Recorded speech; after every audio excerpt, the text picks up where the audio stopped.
আজকে আমরা অনেক কিউট একটা জিনিস আনপ্যাক করবো, but before I go unpacking this let's take a moment to appreciate the packaging. এটা আমি বেবি প্ল্যান্টস নামে একটা পেজ থেকে অর্ডার করি। আমি ভেবেছিলাম এটা বস্তায় করে আসবে, কিন্তু ওরা আমাকে এটা পাঠিয়েছে একটা সুন্দর আমের ঝুড়িতে, and it was looking super cute. So basically এটা হচ্ছে ক্লে বলস।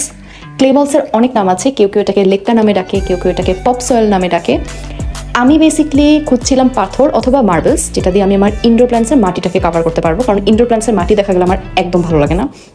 খুঁজতে খুঁজতে আমি ক্লে বলস পাই, আর এই ক্লে বলসের বেনিফিটসগুলো জানার পরে আমার মনে হয় যে ঠিক আছে ভাই, মার্বেলস আর পাথর কেনার চেয়ে এটা কিনা ওয়ে বেটার, কারণ এটার অনেক বেনিফিটস আছে। অ্যাট দ্য সেম টাইম এটা দেখতেও অনেক এস্থেটিক লাগে। আমি যে ক্লেবলগুলো অর্ডার করি এগুলো হচ্ছে বেবি প্ল্যান্টস পেজের কাস্টম মেড ক্লেবলস। এটা কিন্তু রেগুলার ক্লেবলের মতো না। রেগুলার ক্লেবলের মধ্যে ছিদ্র ছিদ্র থাকে, যেটা আমার দেখতে ভালো লাগে না।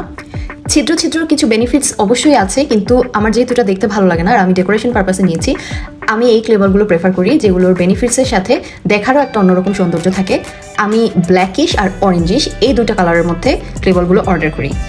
ক্লেবল কিন্তু মালচিং পারপাসে মেনলি ইউজ করা হয়। মালচিং হচ্ছে মাটির ময়েশ্চার লক করার একটা মেথড। যখন তাপমাত্রা অনেক বেড়ে যায় তখন মাটিটা খুব সহজে ড্রাইড আউট হয়ে যায়, আবার ডিরেক্ট রোদটা মাটিতে পড়লে মাটিটা কিন্তু শিকড়ের জন্য ক্ষতিকর। তো সেই কারণে দেখা যায় বাগানিরা নারিকেলের ছোবড়া বা লতা পাতা দিয়ে মাটিটাকে ঢেকে রাখে।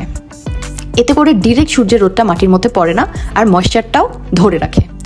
এই কাজে কিন্তু এই ক্লেবলটাকে ইউজ করা যায়। এখানে যদি পাথর বা মার্বেলস ইউজ করা হয়, পাথর আর মার্বেল কিন্তু হিট অ্যাবজর্ব করে। গরমের সময় এটা বেশি গরম হয়ে যায়, ঠান্ডার সময় এটা বেশি ঠান্ডা হয়ে যায়, তো মাটির উপরে একটা ইমব্যালেন্স ক্রিয়েট হতে পারে। তো এই ইমব্যালেন্সটা যেন না হয় সেই কারণে কিন্তু আমরা ক্লেবলকে ইউজ করতে পারি। ক্লেবল কিন্তু সব সময় ন্যাচারাল টেম্পারেচারে থাকে, এটা গরমেও গরম হয়ে যায় না, ঠান্ডায়ও আবার বেশি ঠান্ডা হয়ে যায় না।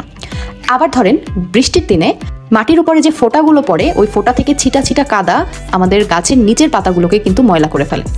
আপনি যদি ক্লেবল ইউজ করেন আপনার কিন্তু এই প্রবলেমটা একদমই হবে না, গাছের নিচের পাতাগুলো সবসময় পরিষ্কার থাকবে।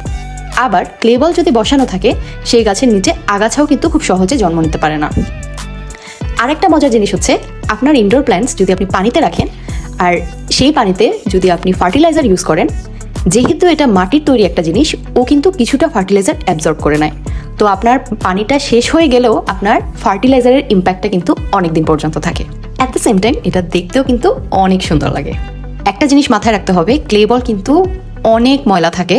এটা ইউজ করার আগে অবশ্যই আপনাকে মেক শিওর করতে হবে আপনি এটা প্রপারলি ক্লিন করে নিয়েছেন। আমি এটাকে বেশ কয়েকবার ধুয়ে নিয়েছি, আমি এটাকে ক্লিনজার দিয়ে ক্লিন করেছি। ধুতে ধুতে একটা টাইমে এটার পানিটা ক্লিয়ার হয়ে যায়, পরিষ্কার পানি বের হয়, তখন ধরে নিতে হবে যে এটা রেডি টু ইউজ। আরও ভালো হয় যদি আপনি এটাকে সারা রাত ভিজিয়ে রাখেন। আমি এগুলোকে ভালো করে ধোয়ার পরে আমার ইনডোর প্ল্যান্টসের মাটিগুলোর উপরে দিয়ে দিই।